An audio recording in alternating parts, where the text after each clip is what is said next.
замка. Належали да вельмі старажытнага і знатнага роду. Многа пакаленняў гэтага роду, каля 500 гадоў, былі владарамі шматлікіх маёнткаў на тэрыторыі Беларусі. Тое, што расказваюць, адбылося ў сярэдзіне 16 стагоддзя.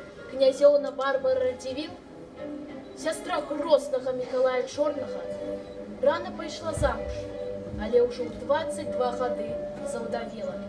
Муж яе князь быў забіты на вайне. Маладая ўдава княгіня жыла ў Вільні, у доме нябожчыка мужа. Барбара была вельмі прыгожая, разумная і адукаваная жанчына. У той самы час у Вільні жыў княжыч, пляменнік і наследнік вялікага князя літоўскага Жыгімонта. Аднойчы ён убачыў Барбару і закахаўся ў яе. Яны пачалі патаемна сустракацца. Барбара была старэйшая за яго на 4 гады. Можа, яна таксама іншыра кахала яго. А можа, разумная і хітрая княгіня проста хацела зрабіцца жонку будучага караля. І вось аднойчы, калі ў месячную салаўіную ноч закаханы пералез праз высокую каменную сцяну у сад да сваёй любай, яго схапілі. Ён мусіў ажаніцца з княгіняй, і іх таемна звянчалі ў касцёле ў Вільні. Неўзабаве ён стаў польскім каралём Зыгмундам Аўгустам II. Але польскі сейм і духавенства не хацелі прызнаваць Барбару каралевай. Яны хацелі, каб польскай каралевай стала багатая прынцэса, якая папоніла каралеўскі скарб. Але кароль Сігізмунд дабіўся, што яго жонка была прызнаная каралевай. Барбара была бяздзетная, і спадкаемца престолу не было. А праз год пасля каранацыі яна памерла. Кажуць, што яе пад выглядам лекаў атруцілі. Пасля смерці Барбары кароль вельмі засумаваў і пакінуў цікавіцца дзяржаўнымі справамі. Жаніцца ён больш не хацеў, бо моцна кахаў Барбару. Прыдворныя духоўнікі запрасілі з Англіі чарнакніжніка, каб той вызваў дух Барбары, які б загадаў каралю жаніцца.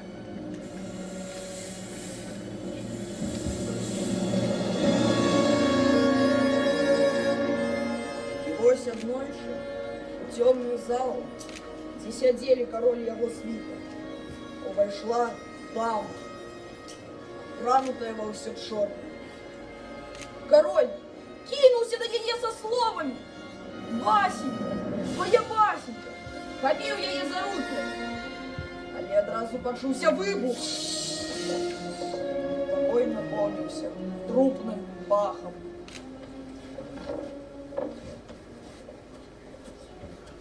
Гавораць, што дух Барбары у вобразе чорнай дамы пасяліўся ў нясвіжскім замку. Ходзіць сярод людзей такое, што апоўначы месячнай ноччу ў замку з'яўляюцца чорныя дамы. Яна нібы спрыяе закаханым і заступаецца за бясцетных жанчын.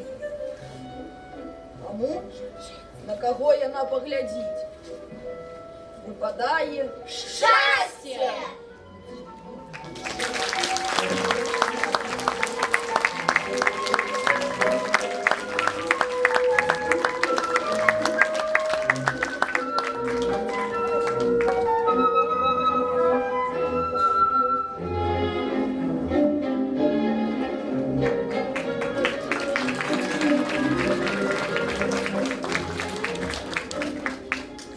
Вайніловічы мелі дваіх дзяцей: Алену 18 гадоў і сына Сымона 14 гадоў, які вучыўся ў гімназіі. Алена была вельмі прыгожая і таленавіта. Яна рыхтавалася стаць мастачкай і ўсе заробленыя грошы аддаваць на падтрымку бедных і абяздоленых. Алену вабілі вобразы святых. Сям'я Вайніловічаў была вельмі нябожная, а дзеці раслі добразычлівымі і паслухмянымі. Эпідэмія гішпанкі, так раней называўся грып, перакрэсліла все планы і мары Алены. Дзяўчынка захварэла. Сымонка ўвесь час знаходзіўся побач з Аленай, а ў вечары і ён злёг.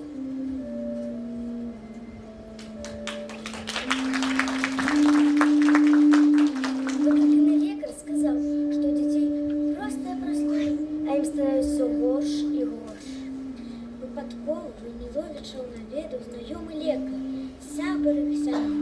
Ён адразу зразумеў і распазнаў небяспечны стан хворых. Лекар застаўся пры дзецях, але дапамагчы ўжо было немагчыма. Можна было спадзявацца толькі на маладыя арганізмы. Увечері стан дзяцей пагоршыўся. Ноччу Алена убачыла Маці Божую, якая схілілася над ёй, паклала далоні на яе гарачы лоб, а раніц і боль. Дзяўчына адчула палёнку і пайшла за Маці Божаю.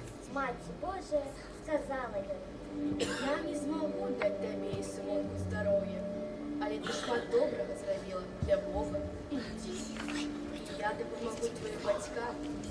Слухай мяне уважна і запомни, няхай пасля вашай смерці бацькі аддадуць усё сваё багацце на пабудову касцёла з чырвонай цэглы, чырвонымі сценамі, чырвоным дахам, бо чырвоны колер радасці.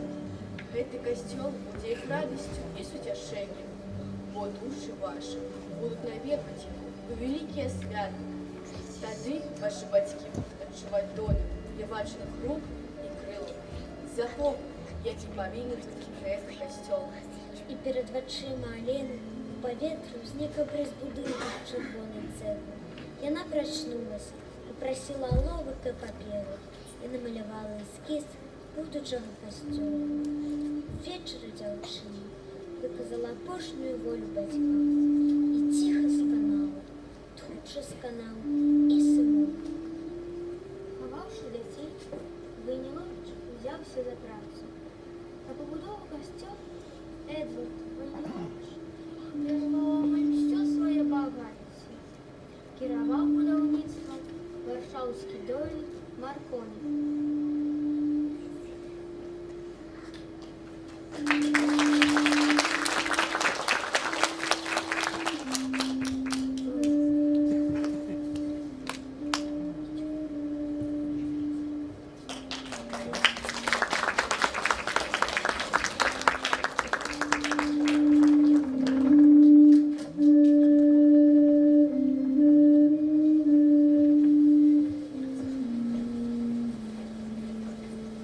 А зараз я бачу вялізны гасцінны двор, гарадскую ратушу, купецкі склад, зранку цяжкія гружоныя фуры. Рыб. Пад'язджаюць ад прыстани да склада. І тады па ўсім пляцы і вуліцах паблізу дзівосныя пахі заморскага добра. Винных ягод! Фінікаў! Лімонаў! Вінаграднага віна! Воцату! Апельсинов! Кучаравая дзятва высыпае на супраць з яўрэйскай школы. Ой! Таточка, дай фінікаў! Фінікаў! Дай фінікаў! З вокна заезднага дому кошты гадкасці на пацешнае відовішча чужаземныя госці. Тут не пропахло табакой мурчны баварцы у скураных капелюхах с перками.